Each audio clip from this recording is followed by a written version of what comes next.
నమస్కారం. Welcome to I dream. ధర్మ మార్గం విత్ విజిత కార్యక్రమానికి స్వాగతం.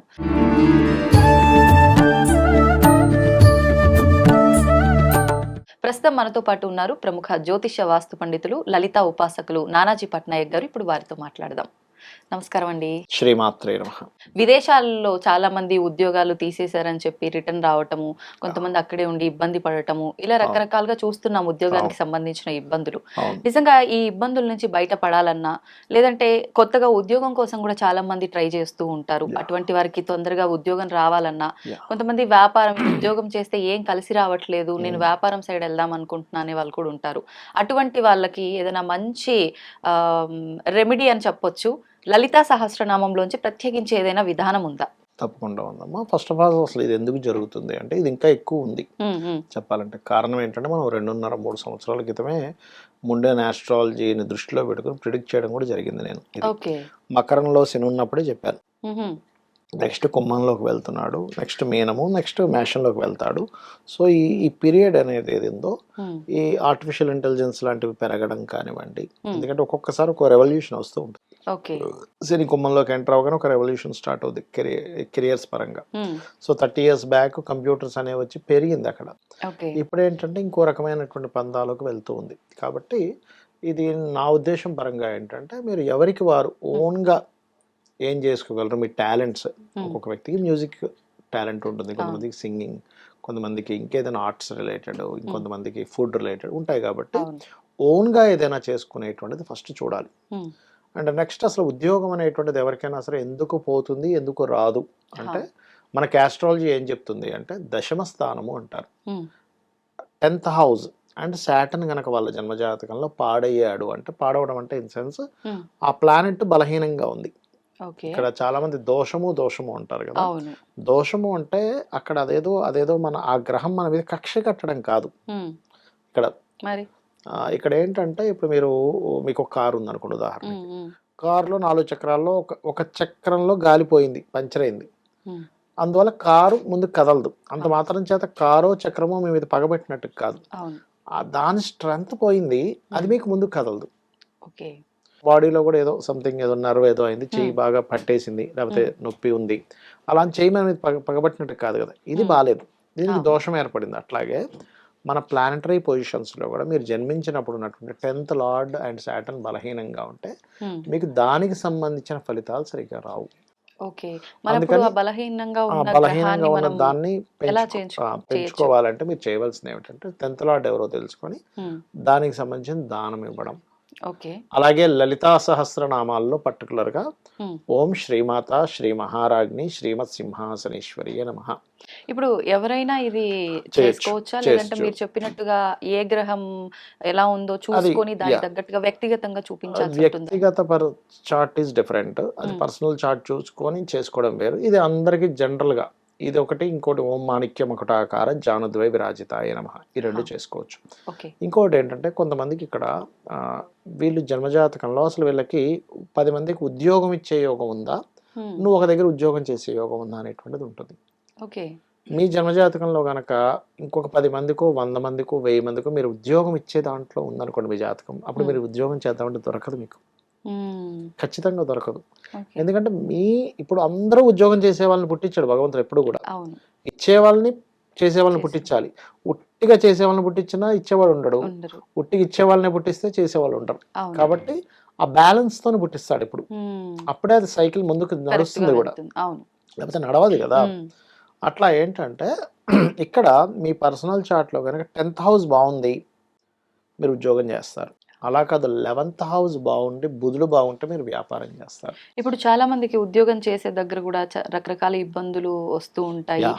సడన్ గా జాబ్ లోంచి వెళ్ళిపోమని చెప్పటాలు, ఇలాంటి రకరకాలుగా ఫేస్ చేస్తూ ఉంటారు మామూలుగా ఉద్యోగ రీత్యా.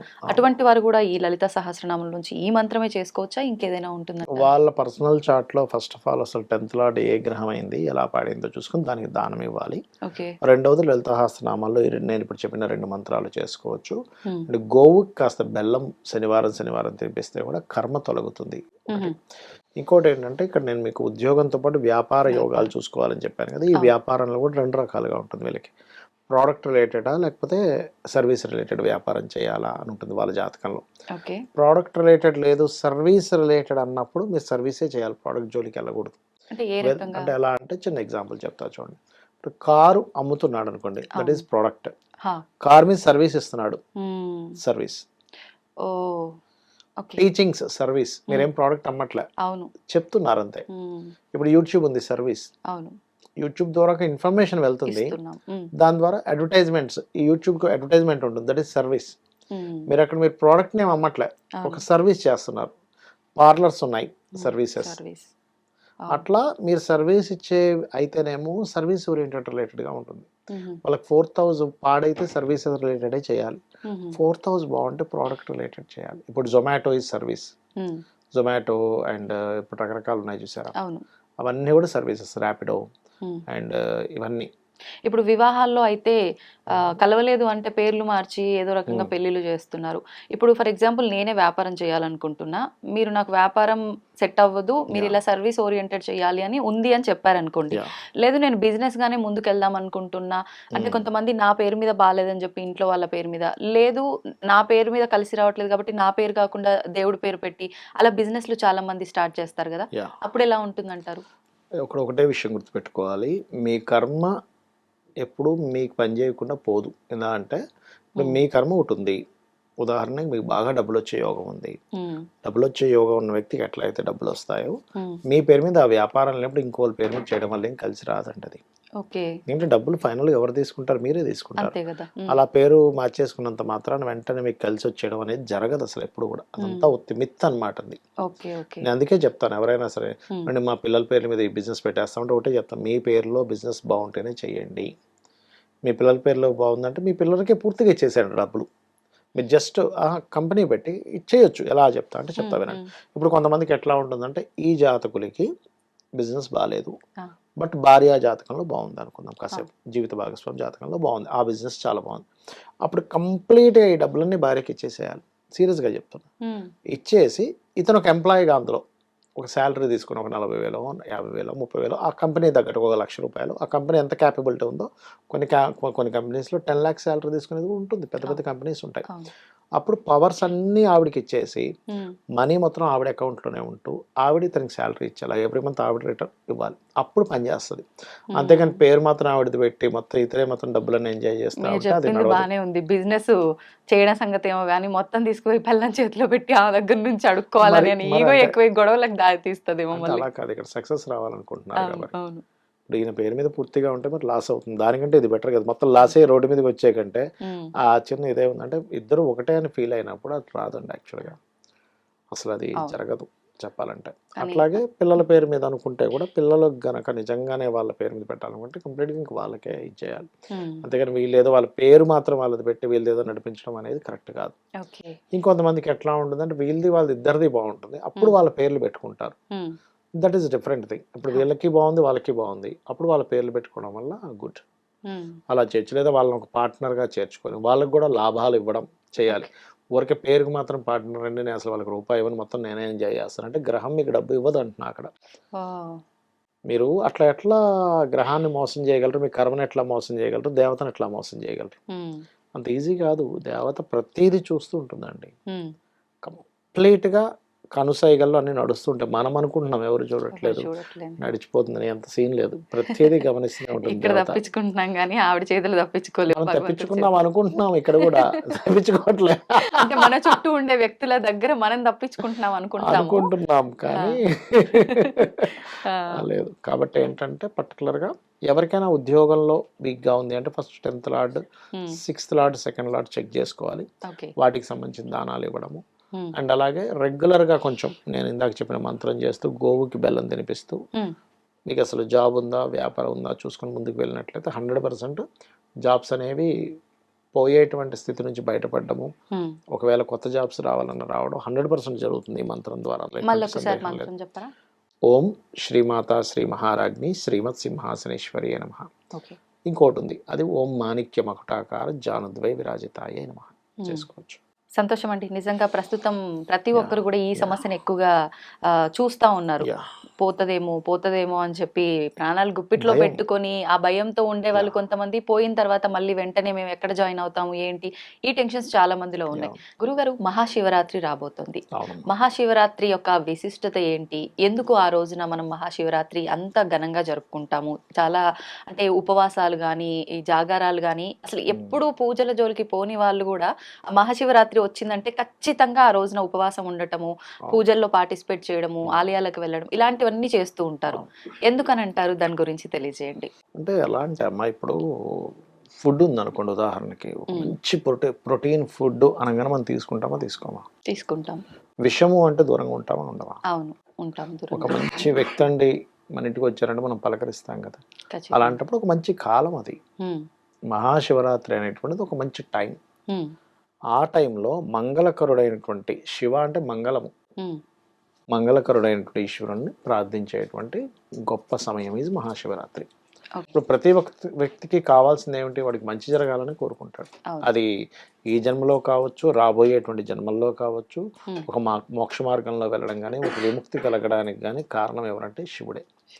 మీకు విముక్తి కలగాలి ఒక దాని నుంచి, శివానుగ్రహం లేనిదే కలగదు. చీమ కూడా కుట్టదు అంటారు శివానుగ్రహం లేనిదే. కాబట్టి ఆయన అనుగ్రహం గొప్పది కాబట్టి ఆయన ఆ రోజు ఆరాధిస్తాం. ఒకటి. రెండవది ఏంటంటే శివరాత్రి ఎప్పుడు కూడా మీకు కుంభరాశిలో రవిచంద్రుడు కలిసి ఉన్నప్పుడు వస్తుంది.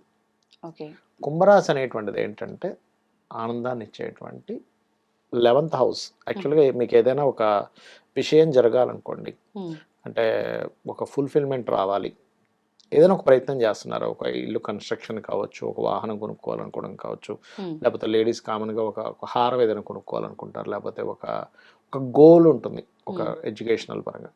ఎనీథింగ్ మీ లైఫ్లో అది జరగాలి అంటే మీకు 11th హౌస్ యాక్టివ్ అయితేనే కానీ అది జరగదు, గుర్తుపెట్టుకోండి.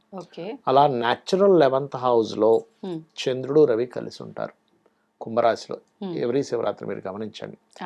అందుకని ఆ శివరాత్రి రోజు చేసేటువంటి ఎటువంటిదైనా సరే, అంటే ఆ రోజు చేసేటువంటి అభిషేకం కావచ్చు, హోమాలు కావచ్చు, ఈ జాగరణ కావచ్చు, ఇవన్నీ కూడా మీరు కనుక ఒక క్రమ పద్ధతిలో కనుక చేయగలిగితే 100% శివానుగ్రహం వల్ల మీకు సక్సెస్ అనేటువంటిది పెరుగుతుంది. ఈ యొక్క కలియుగంలో రకరకాల లింగాలు ఉన్నాయి మనకి. అందులో పృథ్వీలింగం చాలా శ్రేష్టమైనటువంటిది. అంటే మన చేత్తోనే మట్టితో శివలింగాన్ని తయారు చేసుకోవాలి. మీకు నమ్మకము చమకము వచ్చండి అంటే నమ్మక చమకాలతో అభిషేకం చేసుకోవచ్చు. అది ఉదయం పూట, మధ్యాహ్నము, సాయంత్రము, రాత్రి సమయంలో, అర్ధరాత్రి సమయంలో కూడా చేస్తారు. లింగోద్భవ కాలము అంటారు దాన్ని. అయితే ఇందులో చాలా మందికి ఉన్నటువంటి అపోహ ఏంటంటే అసలు ఏమీ తినకుండా చేయాలేమో అని అనుకుంటారు. శివరాత్రికి ఖచ్చితంగా ఏమీ తినకుండా చేయాల్సిన అవసరం ఏమీ లేదు. చక్కగా ఉపవాసం అంటారు కదా. ఉపవాసం అంటారు.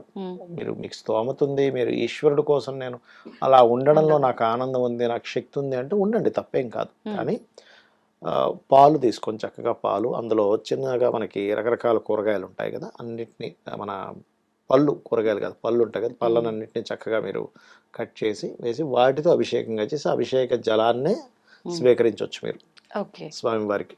కంటిన్యూస్గా చేసే వాళ్ళు ఉంటారు. ఓకే, అదొక పద్ధతి.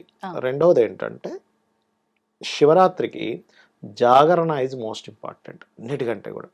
ఈ జాగరణ చేసే పద్ధతిలో కూడా చాలా తప్పిదాలు దొరుకుతూ ఉంటాయి తెలియక జనాలకి. ఎలా అంటే రాత్రికి ఎలాగో జాగరణ ఉంటాను కాబట్టి పగలు నిద్రపోతా అనుకుంటాడు. అస్సలు అది కరెక్ట్ కాదు. కానీ చాలా మంది చేస్తున్న పని ఇదే మిస్టేక్. అది ఇంకోటి, జాగరణ సమయంలో మనం ఏం చేస్తున్నాం, ఎందుకు జాగరణ ఉన్నామనే క్లారిటీ తెలియాలి. శివానుగ్రహము పొందడానికి ఎప్పుడు పొందుతారు మీరు? ఇప్పుడు మనం పాతకాలంలో చూడండి, పాతకాలం కాదు ఇప్పుడైనా సరే, ఎవరైనా రెగ్యులర్గా తపస్సు అనేటువంటిది చేస్తే, ఒక నామస్మరణ కానీ ఒక మంత్రం తీసుకొని చేస్తే దర్శనం జరుగుతుంది భగవంతుడిది. అలాగే మీరు ఆ శివరాత్రి రోజు కనుక రాత్రి సమయం అంతా కూడా శివుణ్ణి కనుక తలుచుకున్నట్లయితే ఖచ్చితంగా మీకు శివానుగ్రహం కలుగుతుంది. ఆయన నామస్మరణ చేస్తూ ఉండాలి. లేదు ఇంకొంతమంది ఏం చేస్తారంటే, మన జీవితంలో అప్ అండ్ డౌన్స్ ఉంటాయి. ఏది ఒక ఇబ్బంది వచ్చి సడన్ గా డౌన్ అవ్వడం, ఇట్లాంటివన్నీ కూడా శివరాత్రి రోజు ఆయన నామస్మరణలో మనకు వైకుంఠపాలి అని ఉంటుంది చూడండి, సర్పము నిచ్చెనలు ఉంటాయి దాంట్లో, మనం వేస్తూ ఉంటే అలా శివుని నామం తలుచుకుంటూ వేస్తూ ఆట ఆడతారు.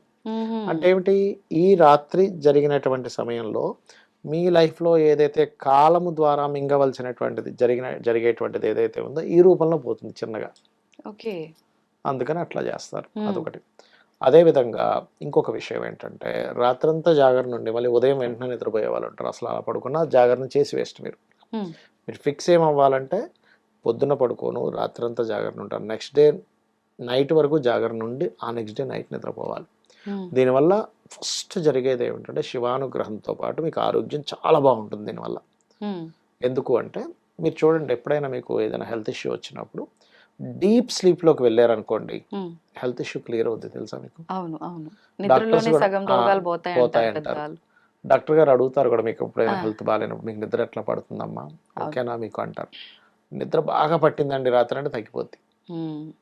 మీకు హోమియోపతి డాక్టర్స్ దగ్గరికి వెళ్తే కూడా వాళ్ళదే క్వశ్చన్ వేస్తారు. అవును, అవును. అలా మీరు ఎప్పుడైనా వన్ డే మొత్తం అంటే ఈ రోజు పొద్దున్న నుంచి రాత్రి నిద్రపోకుండా రేపు రాత్రి వరకు ఎప్పుడైతే నిద్రపోకుండా మీరు ఆపుకొని ఉంటారో ఆ తర్వాత నైట్ పట్టే నిద్ర కంప్లీట్ డీప్ స్లీప్ ఉంటుంది.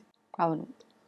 ఎప్పుడైతే అంత కంప్లీట్ డీప్ స్లీప్ ఉంటుందో ఇక వాళ్ళకి ఖచ్చితంగా ఏమైంది, ఇది ఒక మంత్ర సాధన జరిగింది మీకు వన్ డే మొత్తం కూడా శివనామ స్మరణలో.